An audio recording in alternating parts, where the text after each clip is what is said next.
I give the dead one final glow up. I'm a makeup artist for dead people. We still want to give them the illusion that they're sleeping.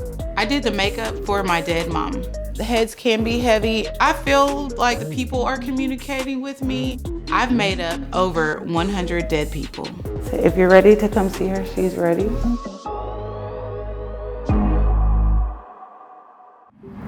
I'm loading the body into the car.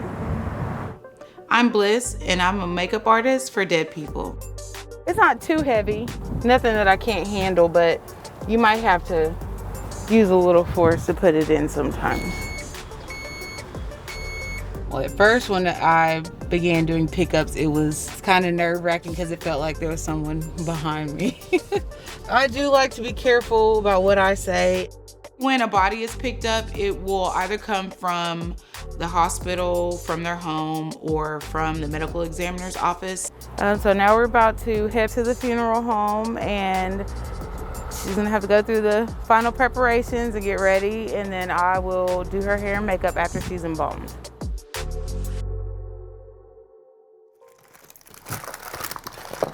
So I wanted to build my skill up. This is one that I ordered off of Amazon, and I was practicing doing colors and things like that. And then I think my children got a hold of it. Growing up was very interesting. In the early 80s, my grandparents owned about 4 beauty supplies in our metroplex, in our area. Majority of my life, I've been a hairstylist. I was never interested in makeup. I just so happened to get into it doing my mother's makeup for her funeral. I have a variety of hair trimmers because they're in a position where they're laying down so you can see everything. So I use these to trim out nose hairs, their beards, mustaches. My decision to do my mother's makeup really came about literally at the moment of her passing. At first, it was overwhelming. It was surreal. Like, it just felt like I was in another time zone. Then I just sucked up the courage and I was like, this is my mother. And she took care of me all my life. So by doing her hair and makeup, that was kind of like our last moments together.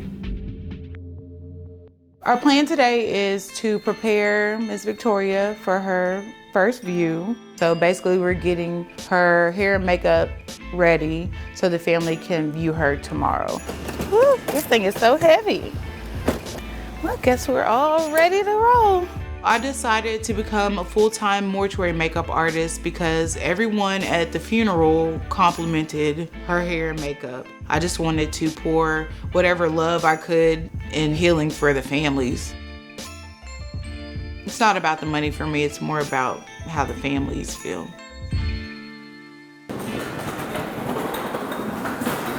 All right, so this is our preparation room. And this is where I prepare a majority of the decedents that come inside. On the wall is my collection of nail polishes. Over here, I have my styling tool drawer, hairsprays, sheens, gels, conditioners. So these are all eyeliners and lip liners, concealers. Younger clients are typically into the glam look, so they want more of the drama, the eyelashes, the lipstick, the blush, the contouring. So this is a picture that the family shared with me. I'm just gonna kind of go off of what her skin looks like now and then match it as close as I can as possible to her complexion in the pictures. We are going to do a light makeup look on her, a natural makeup. And then we are going to fix her nails. They're stiffer than normal, but their arms, you can still move their arms up and down. It's just a little bit more restricted. I describe myself as an empath, so I pick up feelings. I was uncomfortable with being around dead bodies. It was a fear for me. It took me a couple of years to get used to the idea. So I'm gonna start with the glow tint, and I'm gonna start on her nose. There's a little discoloration, so the makeup applies differently than it would on someone with warm, soft skin. The skin can dry significantly and the texture hardens. Yeah, that one's too light. Yeah, so I'm gonna go with this color. I like to take an eyeliner brush or even a smaller brush, and I like to go on their lash line to kind of darken it up a little bit, and it helps liven their face up a little bit more. Even though they are deceased, we still want to give them the illusion that they're sleeping. We have her personal lipstick, and so I'm just going to lightly apply it to see how it does. There have been a few people that have said that if you weren't born into the world with makeup, you shouldn't go out of the world with makeup on. But what a lot of people don't understand is it's a part of the healing process, and a lot of people don't want to see their loved one bare, lifeless with no color to them. So it's really a part of the process to help them heal. The heads can be heavy, and when I do apply wigs, it does take two people. But I'm gonna try to see if I can do that today with just me. When I tell people what I do, they're just surprised. They ask me, how do I do it? Why do I do it? Am I afraid? And then a lot of other people say, I could see you doing something like that.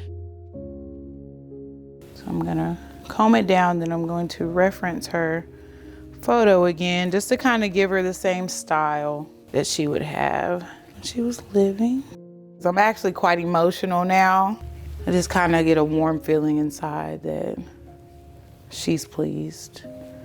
And I hope that her family will be as well. She looks good.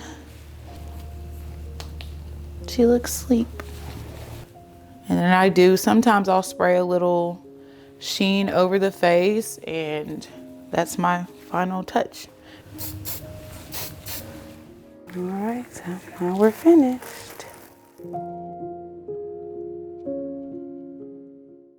The most difficult part of my job would be when the families come in to see their loved one. I want them all to be happy, but more so her husband, because I know they've been married for a long time. I normally go back and make sure there's no hair anywhere or any spots, just to make sure that she's pristine. All right, so now we're finished. Hello, family. Yes, if you're ready to come see her, she's ready. Take your time with her. And if you see any changes that you would like, just let me know.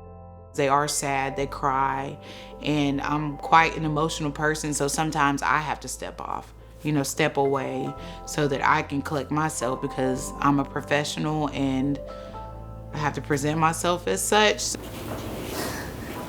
There's some tissue if you need some tissue.